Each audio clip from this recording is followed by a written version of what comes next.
नमस्कार बच्चों, आज हम करेंगे topic structures in C plus plus. सबसे पहले हमें पता होना चाहिए कि स्ट्रक्चर क्या होता है। स्ट्रक्चर एक अलग अलग डाटा टाइप का कलेक्शन होता है। उससे पहले अभी आपने पहले पढ़ा था एरे। एरे में क्या होता था? सेम डाटा टाइप का समूह, उसे हम क्या कहते थे? एरे। जैसे कि अगर आपने अपनी क्लास के मार्क्स स्टोर करने हो तो वो क्या था? एक एरे ले रहे थे आप, जिसमें आप अपनी क्लास के सारे मार्क्स स्टोर कर रहे थे।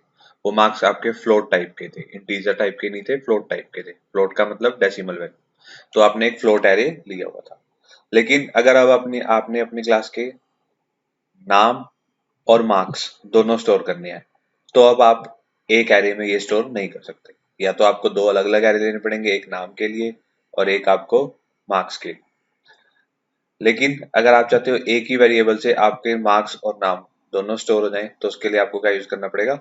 स्ट्रक्चर यूज करना पड़ेगा। स्ट्रक्चर क्या हो जाएगा? आपका अलग अलग डाटा टाइप का कलेक्शन।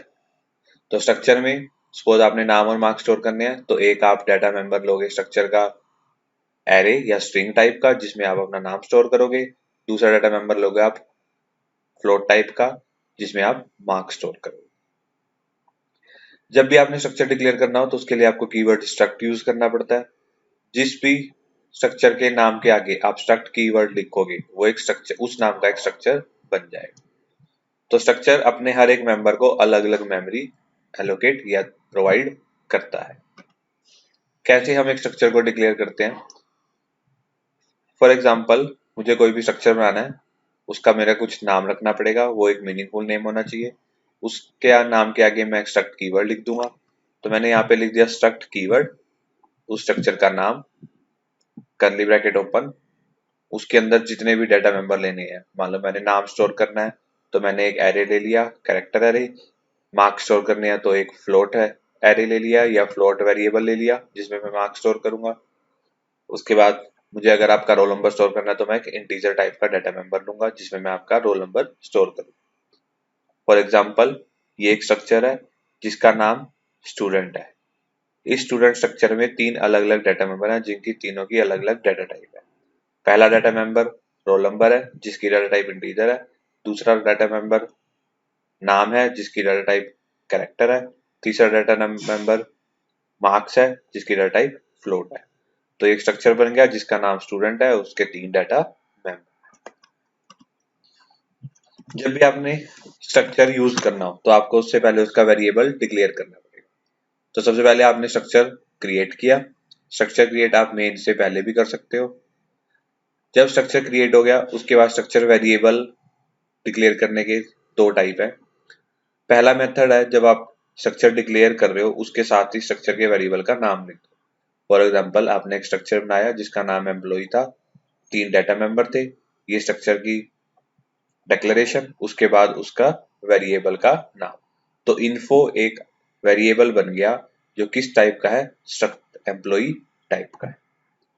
दूसरा मेथड, जब आप स्ट्रक्चर के वेरिएबल को मेन के अंदर भी डिक्लेयर कर सकते हो। एग्जांपल, ये आपने एक स्ट्रक्चर क्रिएट कर दिया, वही जिसका नाम एम्प्लॉय है, तीन डाटा मेंबर है। ये स्ट्रक्चर की डिक्लेरेशन होगी। मेन के अंदर जिस स्ट्रक्चर का आपने वेरिएबल क्रिएट करना है, तो आपको क्या लिखना पड़ेगा? स्ट्रक्ट कीवर्ड, स्ट्रक्चर का नाम और वेरिएबल का नाम। तो इन्फो एक वेरिएबल डिक्लेयर हो गया, किस टाइप का? स्ट्रक्चर एम्प्लॉय टाइप का। सेम जैसे कि आपने पहले इस एग्जांपल में किया था, बस यहाँ पे आपने स्ट्रक्चर डिक्लेयर करते ही वेरिएबल का नाम लिख दिया था साथ ही, और यहाँ पे आप मेन के अंदर स्ट्रक्चर के वेरिएबल का नाम डिक्लेयर कर सकते हो। जब भी आपने स्ट्रक्चर के मेंबर या एलिमेंट को एक्सेस करना हो, तो उसके लिए आपको डॉट ऑपरेटर की जरूरत होती है। तो आप कैसे कर सकते हो? स्ट्रक्चर वेरिएबल का नाम, जिस मेंबर को आपने एक्सेस करना है स्ट्रक्चर के, उस मेंबर का नाम, उसके दोनों के बीच में डॉट, इज इक्वल टू, अगर आप उसे इनिशियलाइज भी करना चाहते हो तो जो वैल्यू आप देना चाहते हो वो उससे इनिशियलाइज भी कर सकते हो।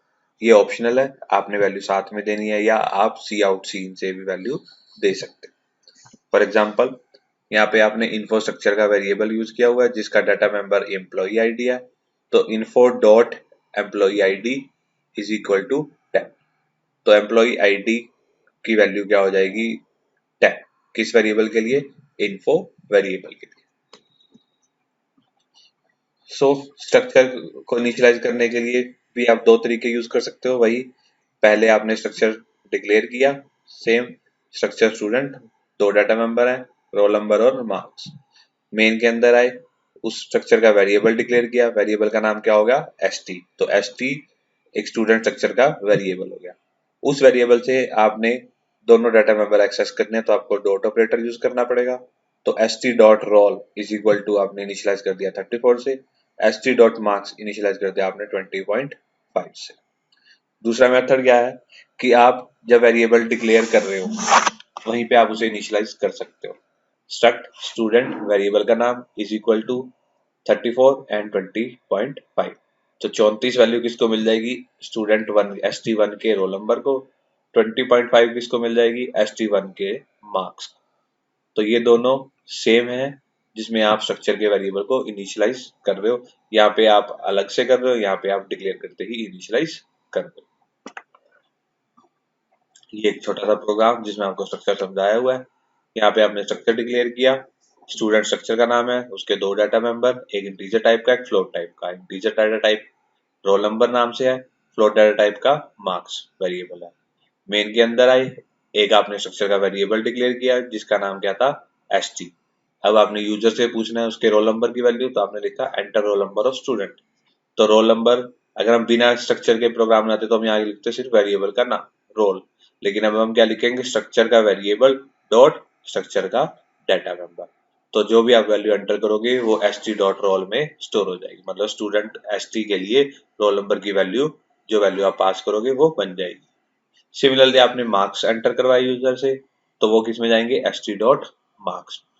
आपने रोल नंबर प्रिंट करवा दिया स्टूडेंट का, roll number student is st dot role, और उसके मार्क्स कितने हैं, st डॉट मार्क्स। तो मेन चीज क्या है यहाँ पे कि आपने वेरिएबल के नाम से डॉट लगा के उसे एक्सेस करना है स्ट्रक्चर के मेंबर को। तो ये क्या करेगा, जो भी आप रोल नंबर और मार्क्स की वैल्यू इनपुट करोगे वही रोल नंबर और मार्क्स की वैल्यू आउटपुट में प्रिंट कर देगा। Next is passing structure in a function. जैसे आपने लास्ट लेक्चर में भी किया था कि फंक्शन में आपने एक एरे पास किया था, सिमिलरली आप फंक्शन में स्ट्रक्चर भी पास कर सकते हो। एरे क्या था, सिमिलर डाटा टाइप का कलेक्शन, स्ट्रक्चर क्या है, डिफरेंट डाटा टाइप का कलेक्शन। तो कैसे करेंगे, वही स्ट्रक्चर एक डिक्लेयर करो, कीवर्ड पर्सन स्ट्रक्चर का नाम, दो डाटा मेंबर, एक एज और एक सैलरी, एक डाटा टाइप इंटीजर, दूसरे की डाटा टाइप फ्लोट।